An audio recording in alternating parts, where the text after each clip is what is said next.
अस्सलाम वालेकुम वरहमतुल्लाहि वबरकातुहू। एक गांव में एक किसान रहता था। वो सुबह से शाम तक खेतों में काम करता था और खेतों की मुकम्मल पहरेदारी करता था। मगर जब फसल पककर तैयार हो जाती तो गांव का सरदार उसकी सारी फसल ज़बरदस्ती से ले लेता और उसे थोड़ा सा हिस्सा देता। किसान और उसकी बीवी की बड़ी मुश्किल से गुजारा होता।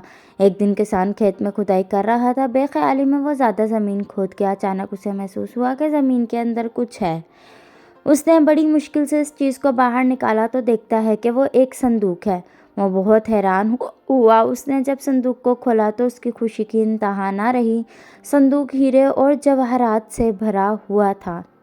उसने सोचा कि इस बात का इल्म गांव के सरदार को नहीं होना चाहिए, वरना वो इसको ज़बरदस्ती से छीन लेगा। वो ख़जाने को छुपा कर घर ले गया और उसने अपनी बीवी से पूछा, इस खजाने को कहाँ छुपाया जाए। बीवी ने जवाब दिया, इसको हम सहन में दफन कर देते हैं। किसान ने ऐसा ही किया। उसके बाद जब इसकी बीवी पानी भरने गई तो किसान सोच में पड़ गया। वो अपने दिल में कहने लगा, मेरी बीवी इस दौलत का जिक्र दूसरी औरतों से ज़रूर करेगी और फिर इस राज का इल्म सरदार को भी हो जाएगा। यह ख्याल आते किसान उठा और उसने सहन में दफन हीरों से भरा संदूक निकाला और घर से बाहर एक खुफिया जगह में दफन कर दिया और वापस आ गया। जब उसकी बीवी घर आई तो उसने संजीदगी से कहा कि हम जंगल से मछलियाँ पकड़ कर आएंगे।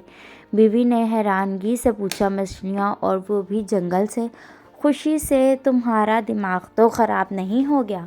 किसान बोला, कल जब हम जंगल जाएंगे तो खुद देख लेना। कि अगले दिन किसान सूरज निकलने से पहले घर से निकल गया और मछेरे से बहुत सारी ताज़ा मछलियाँ ख़रीद लीं और रोटियां भी ख़रीदीं और जंगल की तरफ चल पड़ा। वहाँ एक साफ़ सुथरी जगह देखकर उसने मछलियाँ ज़मीन पर फैला दीं और कुछ आगे जाकर दरख्तों पर रोटियाँ लटका दीं। ये सब काम करके वो घर वापस आ गया। उसकी बीवी अभी तक सो रही थी।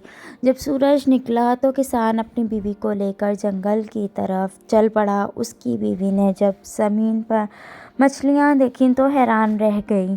फिर उसने सब मछलियाँ एक टोकरी में रख लीं। आगे जाकर दरख्तों पर रोटियाँ देखीं तो किसान से कहने लगी, दरख्तों पर रोटियाँ लगी हुई हैं। किसान ने उससे कहा कि यहाँ रोटियों की बारिश होती है। कुछ रोटियाँ दरख्तों पर रुक जाती हैं और कुछ ज़मीन पर बिखर जाती हैं। उसकी बीवी बड़ी हैरान हो रही थी।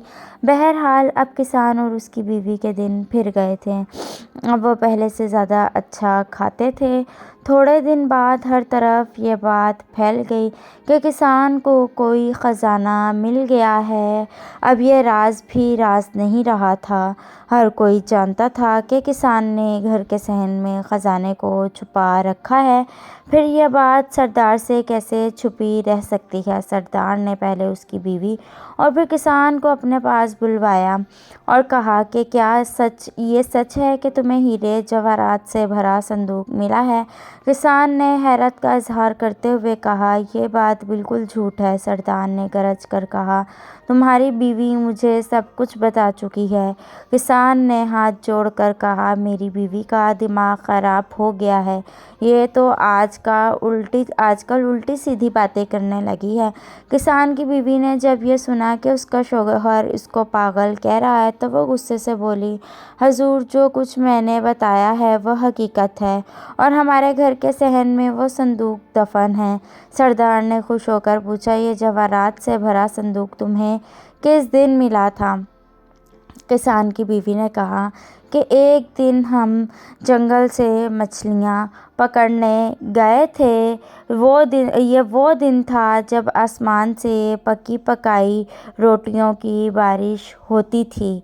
यह बात सुनकर सरदार मुस्कुराकर बोला कि ये औरत वाकई पागल है। लेकिन सरदार के खादिम ने सरदार से कुछ कहा, जिसे सुनकर सरदार ने हुक्म दिया कि उनके घर जाओ और उनके घर का सहन खोद कर पता लगाओ कि क्या ये सच है और क्या झूठ है। सरदार के हुक्म पर अमल दरामद के बाद सहन को खोदा गया, मगर वहाँ से कुछ भी नहीं मिला और वो सब واپس چلے گئے۔ اس طرح اس غریب کسان نے اپنی عقل مندی سے نہ صرف ظالم سردار کے ظلم سے بچ گیا بلکہ اپنے خزانے کو بھی بچا لیا۔ اللہ حافظ فرینڈز۔